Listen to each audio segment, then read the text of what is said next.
Another flash.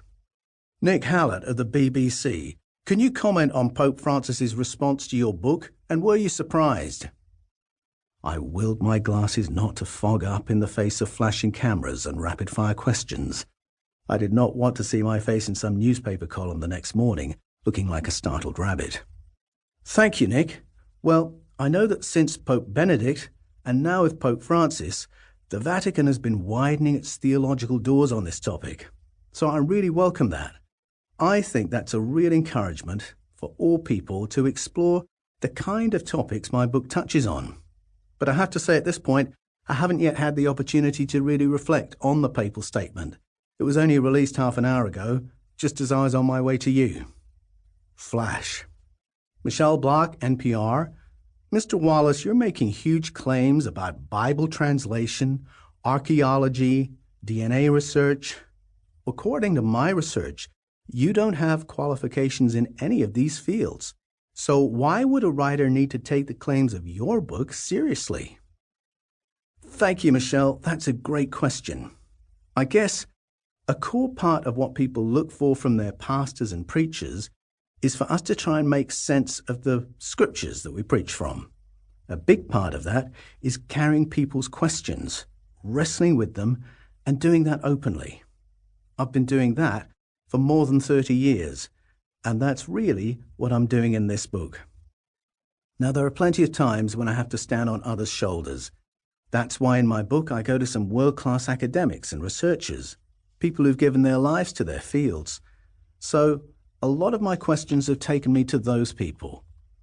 You can think of my book as a kind of documentary, sharing the preacher's journey with the reader. My hope is that this little book will be a way in to some of these amazing areas of study, especially for people of faith. Another flash, just as I was looking down at my notes. Ted Avery, Fox News. Paul, you say it's for people of faith, but in what way can you call yourself a Christian when in fact your book pulls the rug out from under 2,000 years of biblical interpretation? The two theologians you held up were both condemned as heretics. Doesn't that mean your position is built on heresy? Can you name a single Christian leader today who was willing to raise their hand and support any one of your book's ridiculous conclusions, other than Pope Francis? I have to say this line of questioning was not a complete surprise to me. Faith and new ideas do not always make easy company. I thought of my friend Vince. He was a senior theologian for many years for a heterodox Christian sect. He found himself out on his ear when his careful study of the Bible led him to conclude that their particular sect had not got all its biblical translation right. Better translation meant that their sect could not claim to have exclusive access to the kingdom of God. When Vince sounded out his senior colleagues, they all told him the same thing. We know. We realized that years ago. Just don't mention what you're thinking to headquarters. Without that brick in the wall, they feel the whole house will come falling down. Don't do it, Vince, or they'll kick you out. You'll be shunned. We couldn't do it. All our friends and family are in this movement. It's our life. Mainstream denominations aren't so different either.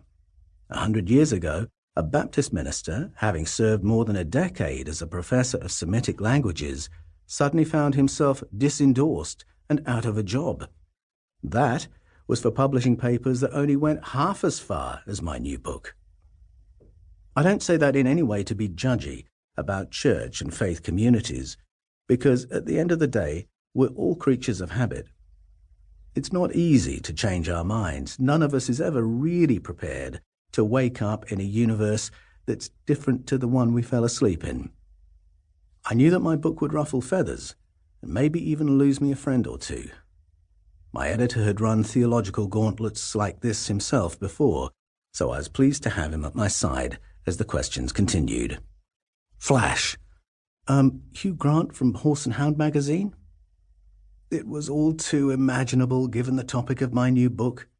Perhaps I should have written another gentle devotional book, like my previous offerings on Celtic spirituality and Eastern Orthodox mysticism.